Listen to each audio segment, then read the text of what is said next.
नमस्कार, मैं हूं आपके साथ मयंक। देखिए, एक बहुत बड़ी खबर। 5 दिन हो गए हैं ईरान और अमेरिका की जंग को, और दोनों तरफ से जो है हमले हो रहे हैं। ईरान की तरफ से मिसाइलें बरसाई जा रही हैं, लेकिन इसी बीच एंट्री हो गई है नॉर्थ कोरिया की, और नॉर्थ कोरिया के लीडर किम जोंग उन की तरफ से एक बयान सामने आया है जो सोशल मीडिया में तेजी से वायरल हो रहा है। हर कोई इसकी चर्चा कर रहा है। और किम जोंग उन क्या कह रहे हैं? किम जोंग उन कह रहे हैं कि मैं चाहूं तो एक मिसाइल से पूरे इजराइल को खत्म कर दूंगा। किम जोंग उन कह रहे हैं, शायद डोनाल्ड ट्रंप के अंदाज में ही वो जवाब दे रहे हैं कि मैं चाहूं तो एक मिसाइल से पूरे इजराइल को ख़त्म कर सकता हूं।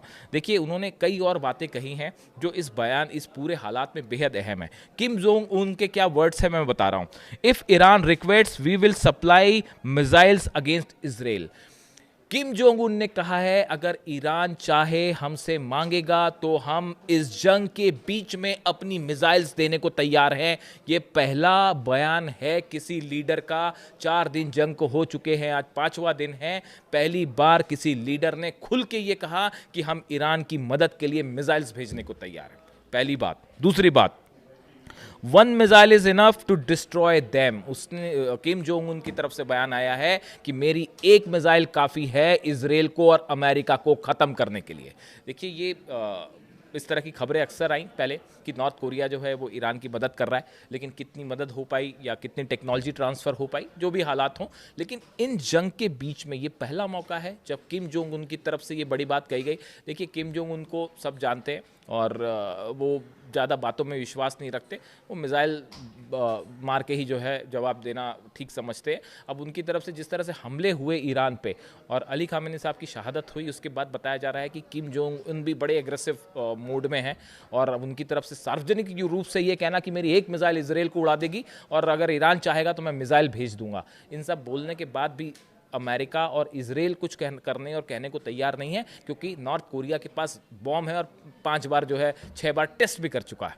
तो वहाँ पे अगर हमला करेंगे तो किम जोंग उन क्या करेंगे वो सब जानते हैं। इसके साथ ही देखिए, एक और बड़ा अहम डेवलपमेंट है। कल जो है, जहाँ तक न्यूक्लियर चीज़ों का सवाल है, एक तो कल फिर एक बार जो है वो भूकंप आया ईरान में, और भूकंप आया और दुनिया भर की मीडिया शुरू हो गई कि जो है टेस्ट हो रहा है, टेस्ट हो रहा है, न्यूक्लियर टेस्ट हो रहा है, न्यूक्लियर टेस्ट हो रहा है।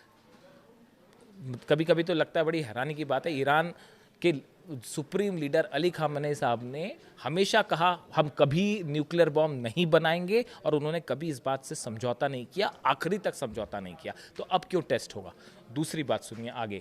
कल रूस के विदेश मंत्री लावरोव की तरफ से एक बयान आया। उन्होंने ये कहा, ईरान के पास न्यूक्लियर बम होने के कोई सबूत नहीं मिले।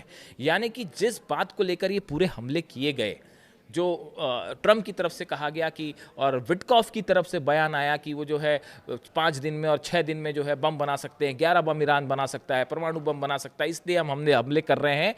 रूस की तरफ से कहा गया इसका कोई सबूत नहीं है कि ईरान न्यूक्लियर बम बना रहा था या उसके पास न्यूक्लियर बम है। यानी एक बार फिर अमेरिका जो है कोई इस तरह का सबूत अब तक नहीं दे पाया। यानी जिस तरह से हमले इराक पर किए गए, ये बहाना बना के कि वेपन्स ऑफ मास डिस्ट्रक्शन है, क्या इसी तरह का बहाना खोजा गया ईरान पर हमला करने के लिए? रूस की तरफ से कहा गया जो ये हमले किए गए, ये पुतिन का तो पहले ही बयान, आपने सिनिक वर्ड का इस्तेमाल किया उसने कि उन्होंने कि जिस तरह से इजराइल और अमेरिका ने हमले किए हैं, सिनिक, सनकीपन करार दिया उन्होंने उसको। और अब रूस की तरफ से कहा गया कि किसी तरह का कोई सवाल ही नहीं है इस बात का कि कोई सबूत मिले हो। इसी बीच इस्फहान से बड़ी खबरें हैं। इस्फहान को लेकर बड़ी चर्चा है कि क्या इस्फहान में किसी तरह के रेडिएशन का खतरा है। इस तरह की तमाम बातें हुई। IAEA की तरफ से कहा गया कि वहाँ रेडिएशन का खतरा है। ईरान ने माना है कि हमारे इस्फहान पर हमले हुए हैं, लेकिन फिलहाल रेडिएशन की जैसी कोई स्थिति नहीं है कि जिसके चलते कोई रेडिएशन हो जाएगा और जिससे बड़ा जो है रेडिएशन से नुकसान हो ईरान को। इस तरह की कोई सबूत फिलहाल नहीं है।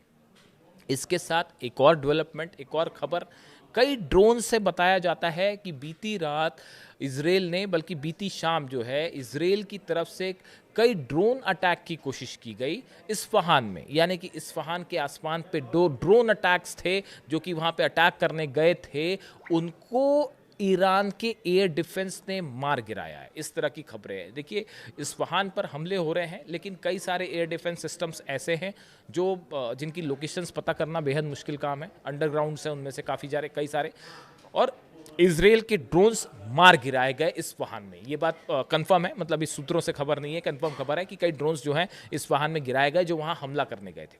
यानी देखिए कुल मिला के हालात ऐसे हैं कि एक ऐसी जंग है जिसमें अमेरिका और इजराइल कूद तो गए हैं। शुरुआत ईरान ने कहा कि शुरुआत तुमने की थी, ख़त्म हम करेंगे।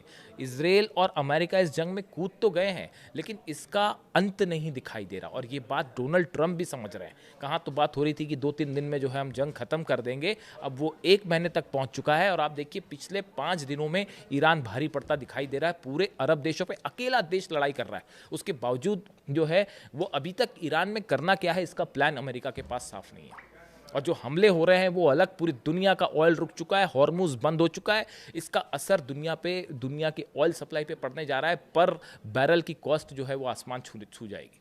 ऐसे सिचुएशन में ये वॉर एक्सपर्ट्स बता रहे हैं कि जैसा प्लान करके हुआ था वो बिल्कुल पूरी तरह से फेल है। और जो डोनाल्ड ट्रंप कह रहे हैं कि ईरान बातचीत को तैयार है, बिल्कुल तैयार नहीं है। और ये बात है इस तरह की ईरान सरेंडर करेगा या वहाँ की जनता किसके साथ है।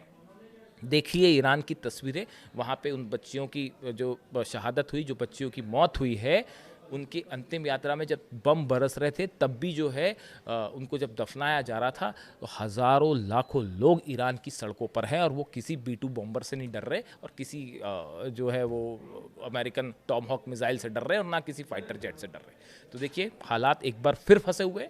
जो भी अपडेट होगा इससे जुड़ा अगली वीडियो में आप तक पहुँचाऊँगा। Thank you so much.